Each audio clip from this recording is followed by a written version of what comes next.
Good morning, everyone. Let's compete with Luther Bhai one more time. Good morning, everyone. Thank you, thank you. Thank you for everyone for coming from such long distance. And we apologize for ones that we could not manage to give accommodation. We had exceptional level of interest for the summit, which is really great to see for us. My first slide is thank you slide. That's not the last slide. We just wanted to thank all of you for kindly coming and joining the summit. So the purpose of the summit is today, sitting in this forum, we would like to say that we are open for business, and we're really committed to win business from all of you.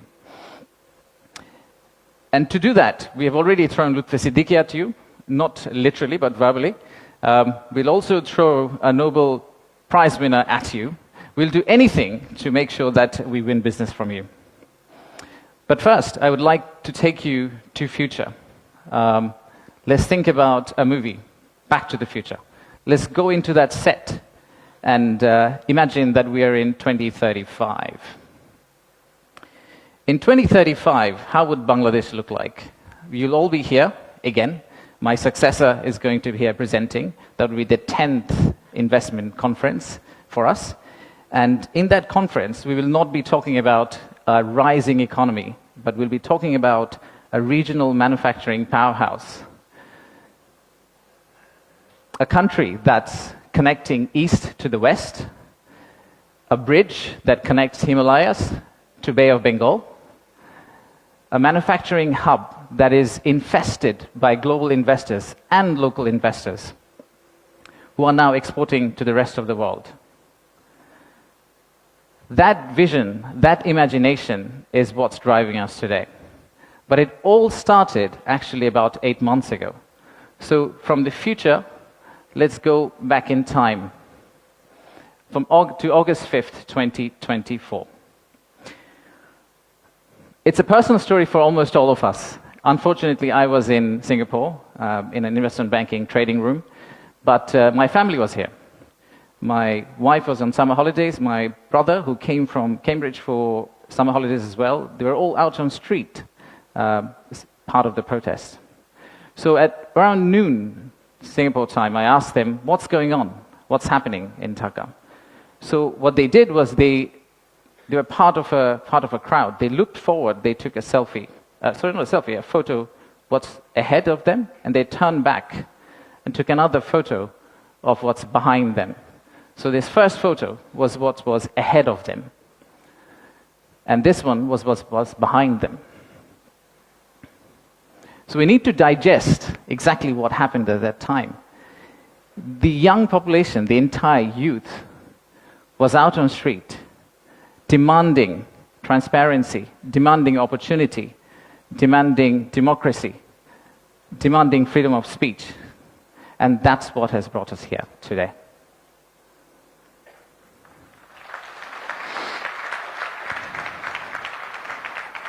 So today, the expectations are very high. The young population of our country, they're global. Unlike us, they're used to tweeting, they're used to looking at TikTok and looking at Singapore and Bangkok. So they don't want Dhaka to be Dhaka 2.0. They actually want Dhaka to become Singapore and Bangkok in 5-10 years' time. So how do we get there? That's the expectation we have. How do we get to Singapore and Bangkok within 5-10 years?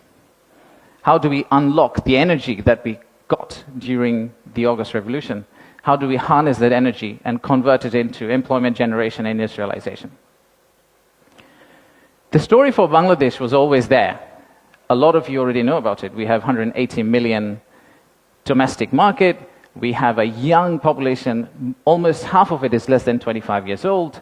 The middle and affluent class is about 35 million people, which is as big as the Malaysian total population. We have many, many other factors that has led to where we are today. And actually, I must say that there are companies who have been here for more than 100 years and have made exceptional returns compared to the global markets. So if you look at some of these companies who have actually operated in Bangladesh for a long, long time, the returns they have got in Bangladesh is actually significantly higher than the global average. And today, we also have a fantastic news that one of our own startups called ShopUp, the news came out about an hour ago in Bloomberg that the Saudi sovereign PIF, their investment arm called Sanabil Investments, they have actually co-led a round of $110 million US, along with Peter Thiel's Valor Ventures, to invest in one of our own startup to go global. So let's give a big round of applause to ShopUp.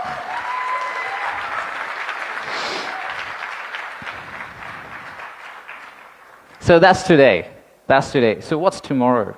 How do we go from here to the vision we have for 2035? So this $180 million story, or 180 million people story, is not enough. I think we need to redefine market. We believe the market is actually much larger. When we talk about market, we should be talking about a much larger regional market which you could potentially serve out of Bangladesh. You set up your factory here, you export out to all these markets. At the same time, I would expect these markets to set up their factories and push it back to Bangladesh. Use the ports of Bangladesh and potentially export out to the rest of the world. So the narrative that we've had of why invest in Bangladesh is not really a domestic market 180 million story. It is a regional story and it's a global story. To further strengthen ourselves, we have decided to enhance our port capacity. In Chittagong area, what you see now, we are actually tripling that within the next few years, which is essentially allow this region to consider Bangladesh as one of the biggest logistical hubs. However, that's not all. We need to do a lot more. So at the beginning of interim government's period, we actually decided to talk to more than 200 CEOs and entrepreneurs who actually are doing business in Bangladesh today. And we wanted to understand how can we convert our critics into our ambassadors. They are the only ones who could potentially bring business for us. They are the only ones who, if they've traveled abroad and say Bangladesh is a great place for business, that's when we are likely to get more investment. So we divided all their complaints into two groups, or the solutions that came out of their complaints. The list of challenges are very long. It's from the earth to the moon and back.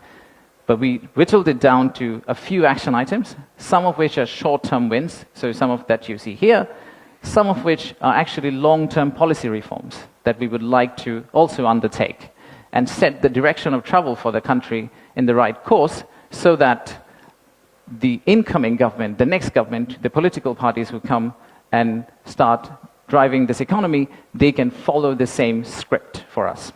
I'll give you a few examples. Let's start with, we talked about a true one-stop service. There are two elements of one-stop service. The first one is the human element, and then there is a digital element. In the human element piece, what we have decided to do is we are going to co-locate the primary agencies, the high touchpoint agencies for our investors in one location. So that instead of the investors walking around different ministries, and we have a lot of them in Bangladesh, they all come to one office and they end up meeting everyone. We've also decided, like banks, and I am from banking, I guess that helped, that we are going to set up a relationship management team under BIDA. What it would essentially do is, just like a corporate banking, relationship banking manager, he would hold hand of the investor and walk them around the landing process. Let's take another example. Our friends in National Board of Revenue helped us set up the authorized economic operator. It's essentially the green channel, or widely known as the green channel setup, where if you're a good customer, you are able to circumvent some of the custom checks and fast-track your process through the ports. That has been picked up as one of the biggest challenges that we have, the time it takes to go from your factory all the way to your customer. And finally, let me show you one more example of policy change. So as you all know, there are many government agencies. We also know there is private sector. The dialogue between private sector and government agencies has not necessarily always been the most collegial. So how do we break that apart? The first thing we need to do is to club the government agency into one. We need to show one face. We need to be one outfit for our customers, our investors. And then create a bridge between our private sector and the government of Bangladesh.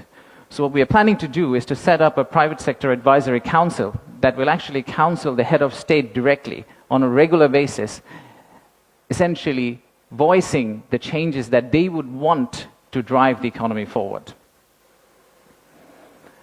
So these are some of the examples of what we are planning to do. And if we are able to do that, we do believe that we will get to the end, the vision we have for 2035. Now, of course, there are many, many other factual reasons, statistics, tables, Excel files that I can share with you to tell you why you should invest in Bangladesh.